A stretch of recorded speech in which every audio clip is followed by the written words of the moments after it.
श्री स्वामी समर्थ. नमस्कार, मी Vaishali moms kitchen food चॅनलमध्ये तुम्हा सर्वांचं मनापासून स्वागत. आज आपण पिठल्याची रेसिपी बनवणार आहे, तीही अगदी साध्या सोप्या पद्धतीने. चला तर मग सुरुवात करूया रेसिपीला. त्यासाठी इथे मी कांदा घेतला आहे बारीक चिरून, लसूण पाकळ्या घेतलेल्या आहेत, जिरे घेतलेले, हिरवी मिरची घेतलेली आणि कोथिंबीर घेतलेले. सर्वप्रथम आपण मिक्सरच्या भांड्यामध्ये हिरवी मिरची घालून घ्यायची, त्यानंतर जिरे घालायचे आहेत, पुन्हा लसूण पाकळ्या घालायच्या आहेत आणि मिक्सरच्या भांड्याला झाकण लावून ह्याची बारीक पेस्ट तयार करून घ्यायची आहे. या पद्धतीने आपण हे वाटण तयार करून घ्यायचं आहे. त्यानंतर ह्या वाटण आता आपण साईडला ठेवायचं आहे आणि इथे मी एका वाटीमध्ये 5 चमचे या पद्धतीने भरून बेसन पीठ घेतलेलं आहे. आता आपण त्यामध्ये पाणी घालून ह्याचं मिश्रण तयार करून घ्यायचं आहे. चमच्याने एकत्रित करून अजिबात गुठळी राहून द्यायची नाही. एकसारखं असं ह्याचं मिश्रण तयार करून घ्यायचं आहे. व तुम्ही जर आपल्या चॅनलवर नवीन असाल तर प्लीज चॅनलला सबस्क्राईब करा, म्हणजे आपल्या नवीन रेसिपीचे नोटिफिकेशन तुम्हाला येतील. आता आपलं हे मिश्रण तयार झालेलं आहे. अजून थोडंसं पाणी घालायचं आहे आपण त्यामध्ये आणि व्यवस्थित एकत्रित करून घ्यायचं आहे. तुम्ही बघू शकता एकदम एकसारखं असं हे मिश्रण तयार झालेलं आहे. अजिबात एकही गुठळी यामध्ये राहिलेली नाही. आता आपण हे साईडला ठेवायचे. दुसरीकडे आपण गॅसवर कढई ठेवलेली आहे गरम करत. कढई गरम झाली की त्यामध्ये आपण 3 चमचे तेल घातलेलं आहे. त्यानंतर अर्धा टीस्पून मोहरी घातलेली आहे तेलामध्ये. तेल गरम झालं की पुन्हा अर्धा टीस्पून मी जिरे घातलेले. जिरे आपण मसाल्यामध्येही घातलेले आहेत, वाटण तयार केलेलं त्यामध्ये.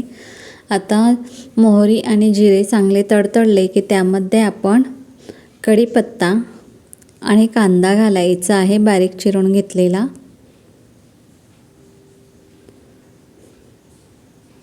त्यानंतर हे चमच्याने व्यवस्थित एकत्रित करून घ्यायचं आहे. कांदा आपण गुलाबी रंगावर भाजून घ्यायचा आहे तेलामध्ये, चांगला परतून घ्यायचा आहे.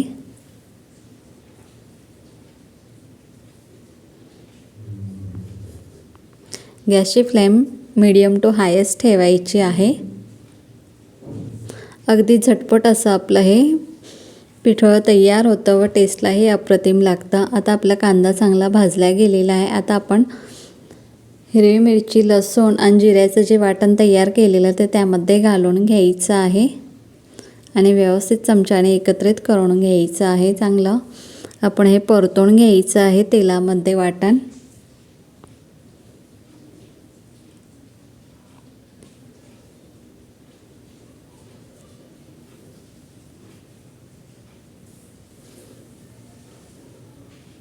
आता आपण त्यामध्ये हळद घालायची आहे. पुन्हा हे चमच्याने व्यवस्थित एकत्रित करून घ्यायचं आहे. पुन्हा चवीप्रमाणे मीठ घालायचं आहे यामध्ये. पुन्हा चमच्याने एकत्रित करून घ्यायचं आहे. त्यानंतर आपण यामध्ये पाणी घालायचं आहे. मिक्सरचं भांडं मी 2 घालणार आहे. यामध्ये अर्धं भांडं मी पाणी घातलेलं आहे. त्यानंतर व्यवस्थित चमच्याने एकत्रित करून घ्यायचं आहे.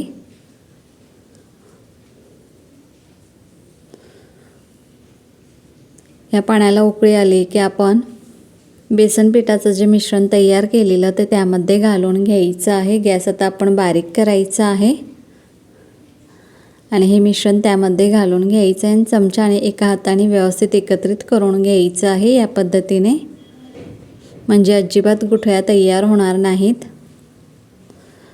पुन्हा इथे मी अजून अर्धं भांडं पाणी घालणार आहे.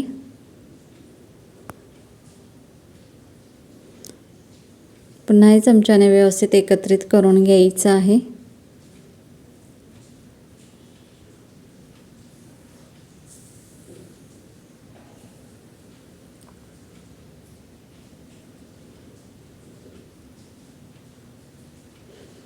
आता आपण गॅस मंद करायचा आहे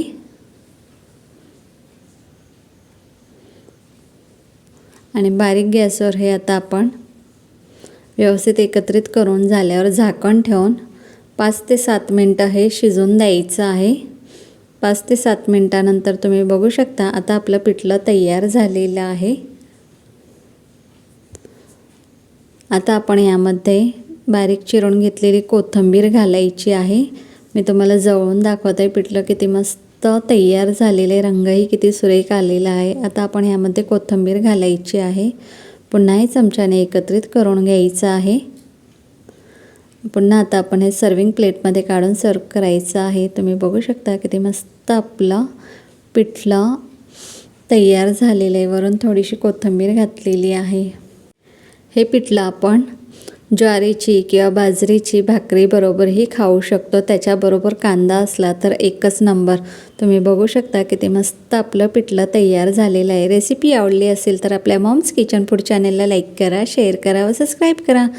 सबस्क्राईब करायला अजिबात काही लागत नाही. वाट कोणाची बघताय, कारण आपल्या चॅनलला सबस्क्राईब. थँक्यू.